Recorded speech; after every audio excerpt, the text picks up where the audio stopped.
મનુષ્યના દુઃખનો સાથી કોણ છે? એકવાર એક વ્યક્તિએ કઠોર તપસ્યા કરી. ભગવાન એટલા પ્રસન્ન થયા કે તે તરત જ વરદાન આપવા માટે તેમની સમક્ષ હાજર થયા. પરંતુ તે વ્યક્તિ પ્રભુના દર્શનથી એટલો અભિભૂત થઈ ગયો કે તેને વરદાન માંગવાની ઈચ્છા જ ન રહી.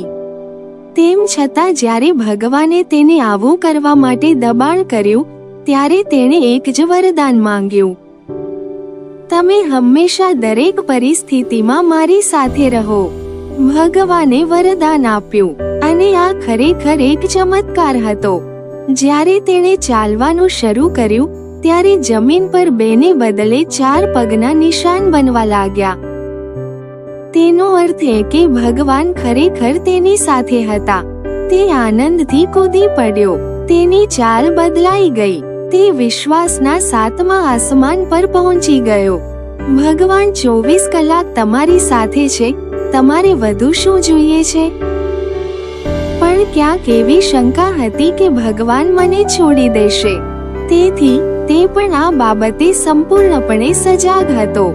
સમયાંતરે તે જંગલમાં કાદવમાં ફરતો અને તપાસ કરતો કે ભગવાન ખરેખર તેની સાથે છે કે નહીં. અને જલ્દી તેને 4 પગના નિશાન મળ્યા. તે માત્ર આશ્વાસન પામશે નહીં, પણ હાથ જોડીને તેમનો આભાર પણ કરશે. માર્ગ દ્વારા તેમનો સુખી પરિવાર હતો. આર્થિક રીતે પણ તે ઘણો ખુશ હતો. કહેવાનો તાત્પર્ય એ છે કે તે માણસ ભગવાનનો સાચો ભક્ત તો હતો જ, પરંતુ તેનું જીવન પણ ભરપૂર અને સુખી હતું. અને કેક પર આઈસિંગ એ હતું કે હવે તેની અને ભગવાનની 24 કલાકની સાથીદારી હતી. પણ કહેવાય છે કે સમયની ગતિ હંમેશા એકસરખી નથી રહેતી. એ જ રીતે તેમના જીવનમાં પણ એક વળાંક આવ્યો. અચાનક તેના બંને બાળકો અકસ્માતમાં મૃત્યુ પામ્યા. પત્ની આ ઘટના સહન ન કરી શકી અને પાગલ થઈ ગઈ. ચોક્કસપણે આ બધાની તેના પર પણ ઊંડી અસર પડી હતી. આંચકાને કારણે ધંધામાં ધ્યાન ન આપી શકવાને કારણે ત્યાં પણ ખોટ થવા લાગી. એકંદરે કટોકટી બધી બાજુઓથી વધુ ઘેરી બની. તેના દિવસો ભારે દુઃખમાં પસાર થવા લાગ્યા. તે પણ વિચારવા લાગ્યો કે જીવનમાં શું બાકી છે? બાકીનું જીવન ભગવાનની ભક્તિમાં કેમ ન વિતાવીએ? એમ વિચારીને જ તે બધું છોડીને નિવૃત્તિ લેવા જંગલ તરફ ચાલ્યો ગયો. અચાનક તેની નજર તેના પગના નિશાન પર પડી. ત્યાં માત્ર 2 પંજાના નિશાન હતા. તે ચોંકી ગયો અને ભગવાનને કોસવા લાગ્યો કે આ સંકટની ઘડીમાં તમે પણ મને છોડી દીધો. અરે, તમે સામાન્ય દુનિયામાંથી પણ પસાર થઈ ગયા છો. તમે પૂજાને લાયક નથી. નિવૃત્તિ ન લો. હું આના કરતા મારી જ દુનિયામાં સારો છું. પુસ્તકો, જાખરા, કોમ. આ સાંભળીને તેમની અંદર હાજર ભગવાન પ્રગટ થયા અને બોલ્યા: વત્સ, કોઈ કારણ વગર 2 પંજાના નિશાન જોઈને તું મૂંઝાઈ રહ્યો છે. તમારા બંને પુત્રો મૃત્યુ પામ્યા. તમારી પત્ની પાગલ થઈ ગઈ. તમને શું લાગે છે કે આ ભયંકર અકસ્માતને સહન કરવાની તમારી ક્ષમતા શું હતી? કોઈ રસ્તો નથી.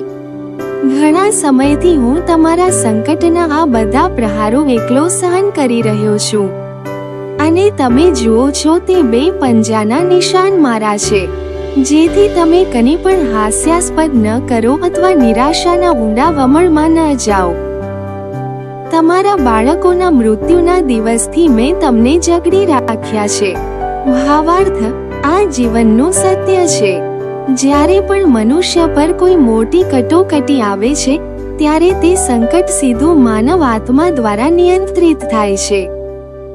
તે જાણે છે કે માણસનો અહંકાર આ આઘાત સહન કરી શકશે નહીં. તમને પણ આના ઘણા અનુભવો થયા હશે. તમે પણ ઘણીવાર નોંધ્યું હશે કે તમારી સાથે કે અન્ય કોઈની સાથે આવા અકસ્માતો બને છે જેની કલ્પના કરો તો પણ સહન કરવું મુશ્કેલ હોય છે. પરંતુ તેમ છતાં જ્યારે તે વાસ્તવમાં બને છે ત્યારે તમને સહન કરવાની ક્ષમતા મળે છે. તેમને છે. તે ક્ષમતા એટલા માટે આવે છે કારણ કે તે આંચકો તમારા આત્મા એટલે કે તમારા ભગવાન દ્વારા વહન કરવામાં આવે છે, જેની પાસે દરેક પરિસ્થિતિમાં સ્થિર રહેવાનો સ્વભાવ છે. તેની આ સ્થિરતા તમને થતા નુકસાનને નરમ પાડે છે અને તમે આ નરમ ઈજા સહન કરો છો. મને કહો, ભગવાન તમારા માટે વધુ શું કરી શકે?